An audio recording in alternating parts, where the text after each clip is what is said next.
यदि आपको सिर दर्द है, कहीं भी सिर में लेफ़्ट राइट कहीं पर भी पेन हो रहा है और आप उसको दवाइयों से दबाने का प्रयास कर रहे हैं, दवाई खा के उसको ठीक करने का कोशिश कर रहे हैं, तो आप बहुत ही ज़्यादा खतरे में हैं। आप समझिए, एक नॉर्मल सिर दर्द होना एक अलग बात है, बट अगर आपको फ्रीक्वेंटली सिर दर्द होता है तो आप अलर्ट हो जाइए, क्योंकि आप दवाई खा के उसको दबा रहे हैं और ये संकेत है किसी बड़ी बीमारी का भी हो सकता है और छोटी बीमारी का भी हो सकता है जो आपके अंदर पनप रही है।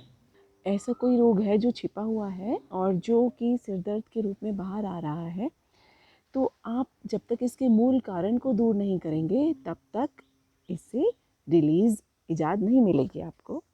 इसके कारण सुन लीजिए आप। अगर आपको कॉन्स्टिपेशन, तो हर एक बीमारी की जड़ है, इसमें भी इसकी स्टार्टिंग कॉन्स्टिपेशन से ही होती है, गैस से या पेट की खराबी से होती है, या फिर आप कोई बहुत ही ज़्यादा मेंटल वर्क करते हैं या बहुत ज़्यादा स्ट्रेस है आपकी लाइफ में, बहुत ही ज़्यादा चिंता है और आप आराम भी नहीं करते हैं, या बहुत ज़्यादा चाय, तंबाकू या कोई नशीली चीज़ों का सेवन करते हैं, कॉफ़ी भी इसका एक रीज़न हो सकता है।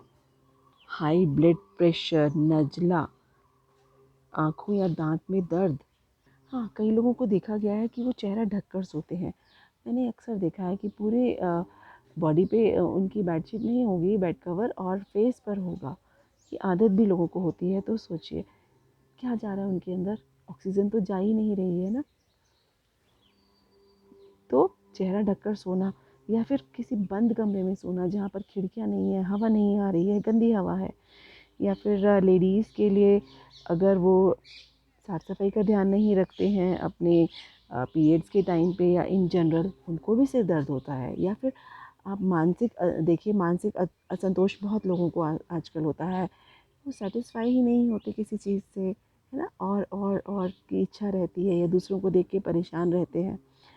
तो इसकी वजह से भी रक्त का जो संचालन है, या ब्लड का जो सर्कुलेशन है, वो हमारे मस्तिष्क तक नहीं पहुंच पाता है, और कई बार फिर माइग्रेन की प्रॉब्लम शुरू हो जाती है।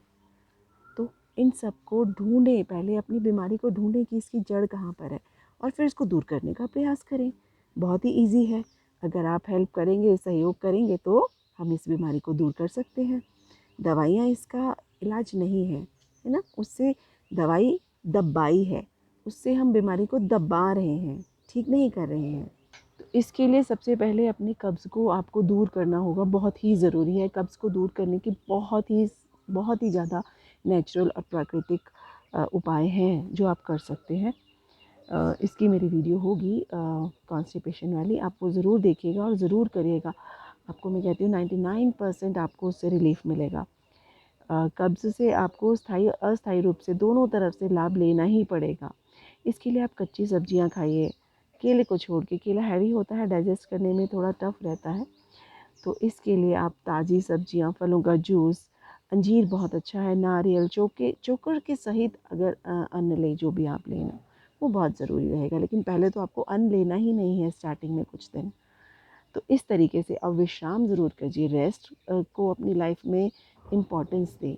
हर समय काम काम काम नहीं होता, आराम भी करना पड़ेगा और स्ट्रेस फ्री भी रहना पड़ेगा। उसके लिए भी बहुत से उपाय हैं। मेडिटेशन, योगा, प्राणायाम आपको बहुत हद तक रिलैक्स करेंगे। और जब आपको हेडेक होता है तो आप एनीमा ज़रूर लें। उसका रीज़न पेट के अंदर ही है, तो उससे आपको काफ़ी रिलीफ मिलेगा।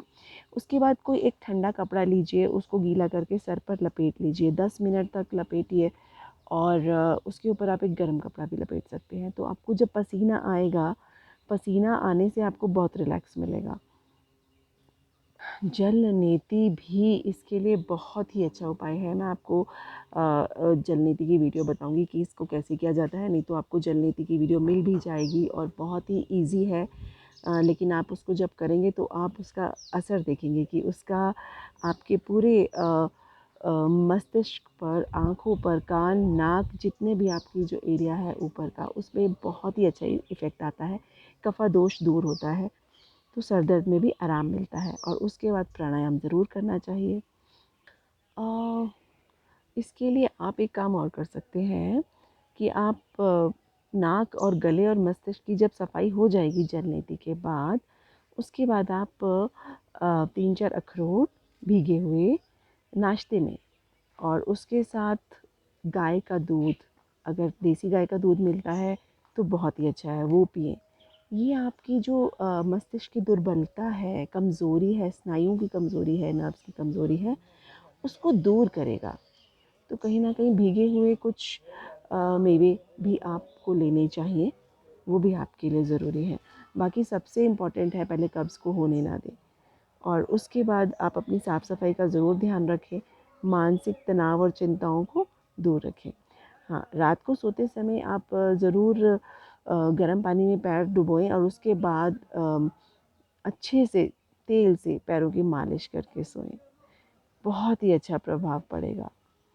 और भी कई तरीके की मालिश होती है, जैसे रीढ़ की मालिश होती है, वो और भी कई नेचुरोपैथी में ट्रीटमेंट्स होते हैं जो आप करवा सकते हैं अगर आप खुद नहीं कर सकते तो, और वो बहुत इसमें आपको हेल्प करेंगे।